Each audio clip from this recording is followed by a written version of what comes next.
Bonjour Maurizio. Bonjour Jonathan, bonjour à tous. On va se faire tourner la tête. C'est ça, oui, oui, exactement. Je suis tombé sur un article très intéressant du site sciencepost.fr qui se questionne sur le sens de rotation de la Terre. Voilà.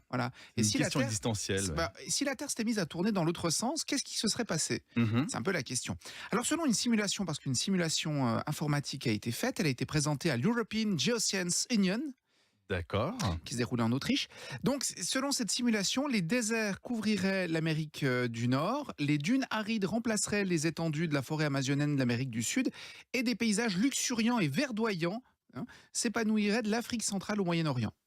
Ok, donc ça serait complètement inversé. Effectivement, une sorte de schéma inverse. En fait, au fur et à mesure que la Terre tourne, la poussée et la traction de son impulsion façonnent les courants océaniques, on le sait, ça a une influence, c'est juste. Qui, avec les vents atmosphériques, produisent une gamme de modèles climatiques autour du globe, que l'on connaît aujourd'hui. Oui. On sait que c'est comme ça qu'on arrive à prédire, prédire la météo, qu'on peut parler de catastrophes naturelles et autres. On arrive à prédire selon des modèles. Ces modèles entraînent des précipitations abondantes dans les jungles humides, ou détourne l'humidité des zones desséchées, par exemple. En fait, ce qu'il y a d'intéressant, c'est que selon la simulation, nous garderions toutes les caractéristiques majeures de la topographie de la Terre, à savoir la taille, la forme des continents, donc ça bougerait pas. Ça bougerait pas. En revanche, selon cette nouvelle configuration, avec la Terre qui tournerait dans l'autre sens, on aurait moins de zones désertiques. On passerait de 42 millions de kilomètres carrés de désert à 31 millions. D'accord, il y aurait donc plus de végétation. Effectivement, les herbes ont germé sur la moitié des anciennes zones désertiques, ce qui est plutôt bien. Donc, il y aurait en fait plus de vert et moins de gris, moins de sable, moins de zones desséchées. Par contre, ce que la simulation ne fait pas, c'est dire ce que nous, on devient. Sur l'effet sur l'être humain. Exactement. Comment on se comporterait si ça tournait dans l'autre sens ? Est-ce que ça ferait comme dans du mal à articuler ce matin.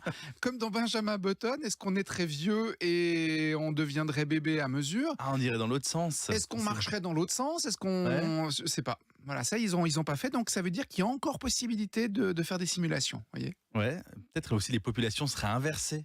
Possible, oui. On ne vivrait pas du tout aux mêmes endroits. Alors, après, il y a effectivement des chances, vu que les conditions géographiques ne seraient pas les mêmes, la météo ne serait pas pareille à certains endroits. Il y a de fortes chances aussi qu'on ne soit pas aux mêmes endroits et qu'on ne soit pas pareil. Maintenant, reste à voir s'il y a plus de verre. Peut-être qu'on a encore plus de possibilités de grimper dans les arbres.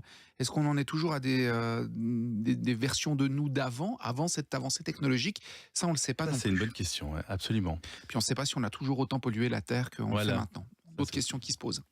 Voilà. Je crois qu'on va laisser planer ces questions et puis comme ça on aura de quoi avoir quelques réflexions durant la journée. Exact. À la machine à café, ça peut être l'occasion d'en parler. Tiens. Exactement. Voilà. Bonne journée. Bonne journée. Radio Chablais. Bon réveil. Le Prime. Radio Chablais. Le Prime. Premier sur